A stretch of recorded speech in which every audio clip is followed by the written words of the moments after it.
Hello there and welcome. I'm Ole Brøgger and this video is very special to me. It has something that is very dear to my heart. Actually, two things. One, this is a tribute to the podcast on YouTube and other platforms, Venture Forth. This is a D&D adventure and I've been listening to this for the last 2 years. And the other thing is the Army Painter. Full disclaimer, I'm not sponsored or anything. I just love Venture Forth, the podcast, and I love the products from the Army Painter. The music you're listening to right now is made by one of the cast members of Venture Forth, Shane O'Loughlin. He composes all the background music and it's available for download, and you can use that in your own adventures. So why don't we just get started?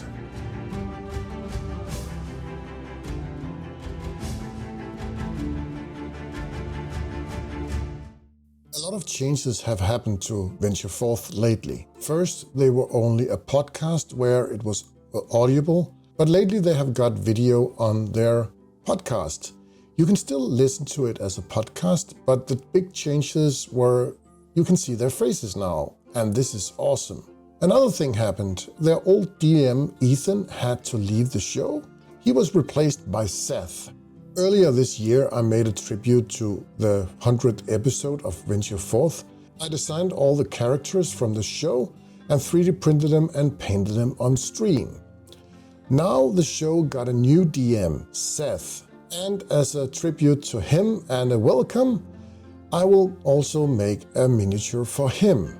Besides that, he started the show as an NPC, or he actually had his own character, Brim.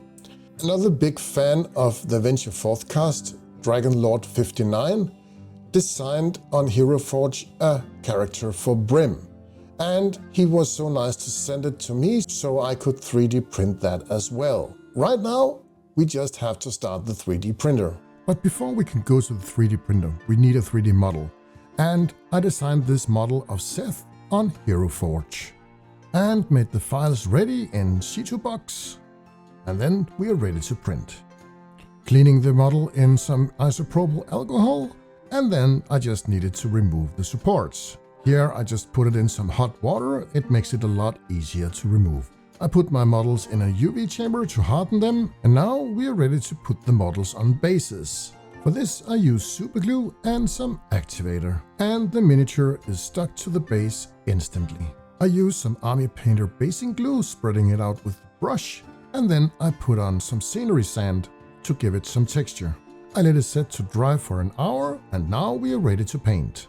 I always use a matte black paint with my airbrush, spraying it from below, and then I use a matte gray from the top to give it a centerful highlight. Finishing it up with dry brushing some white on the miniature. This makes it a lot easier when using speed paints to see the shadows and highlights. I love Dungeons & Dragons, painting miniatures and crafting terrain. I'm not a precision artist and I don't spend 10 hours or more on one miniature. I know there's a lot of insanely good artists out there that do some very impressive work, like some of the artists I follow on YouTube and look up to. Here is just to mention a few. Brent from Goobertown Hobbies, Ninjon, Vince Venturella, Squidmar Miniatures, Dana Howell, and of course my beloved friend Mike Moans. I know this video is not about terrain crafting, but I will still mention a few people that I look up to.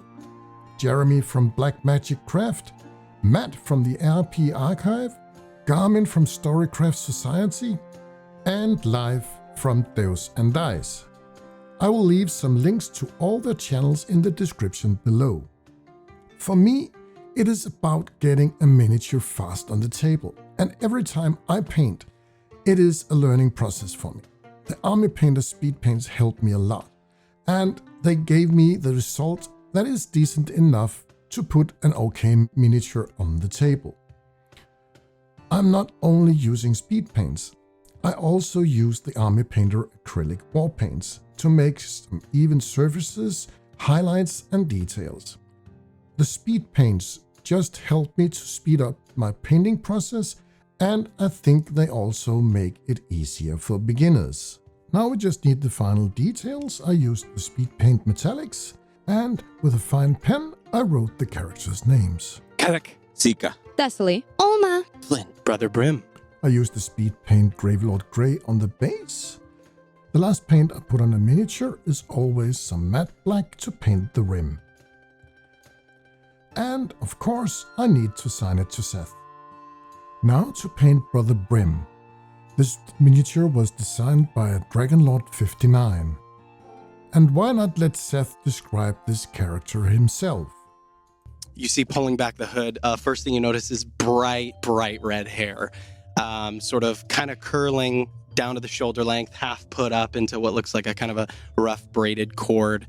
You see blue robes that are sort of tightly fitted across the chest. Though there's really they're thin. And then going into just like sort of black trousers tucked into very well-worn leather boots. You see across the belt is like a deep, beautiful azure, like blue colored belt of what looks like scales. Silver bracers on either hand, and then sticking out over the shoulder, a like really delicately, beautifully curved silvered hilt of a sword, also covered in like silver scales.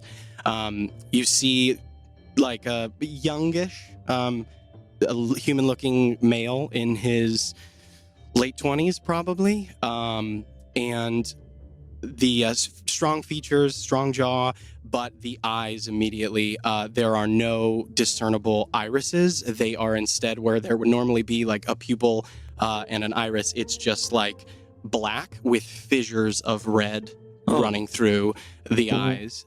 The colors chosen and the design of this miniature may be not 100% correct, but I think it gives you a very good idea of how Seth's character, Brother Brim, would look like in a game. And again, I will finalize the miniature of painting the rim matte black. Painting is done. Here is Big Seth, Little Seth, and Brother Brim. Now we just need a nice box to ship it in. For this I used my laser cutter to engrave some text and cut out a box. When using a laser cutter making a box, I make tabs, and I don't need to use glue to assemble it. I just use a hammer and it has a snug fit. For the interior of the box I use a piece of foam, and now I just need to cut out some holes that match the miniatures. This only takes about a minute on my Proxxon with a hot wire. I also cut out some slices of the cutoffs, and they will just match perfectly into the holes for the miniatures. Then I will cover the foam with a piece of velvet. It is just pressing it in and cut it to size. And pushing in the last of the edges with a molding tool. To keep the miniatures in place, I use some pin needles. Finally, I just need to glue in the name tag, and for this I use some super glue. And now it is ready for shipping. When this video is released, the package with Seth should be in the hands of Venture Forth. I had a ton of fun making this for Seth, and I wanted to give him a warm welcome as the new DM. So if you love Dungeons & Dragons like me, I think you should go check out Venture Forth, and I will leave a link in the description below. Using the Army Painter products got me started painting again 5 years ago, after a very long break, almost 30 years. And the product line have only expanded and improved over time. Latest it was the speed paints, which was a great game changer for me. And now they have made a new formula for the war paint series, the Fanatics.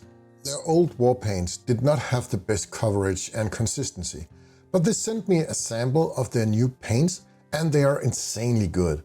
It is based on a new formula and it has a high pigmentation, and I can't wait for them to release the new series of Fanatic war paints here next year. Thank you for watching this video to the end. I really enjoy sharing my projects with you, and I hope to inspire other people to go into painting miniatures or even crafting terrain. But this is it for now. Thank you so much for watching, and I'll see you soon.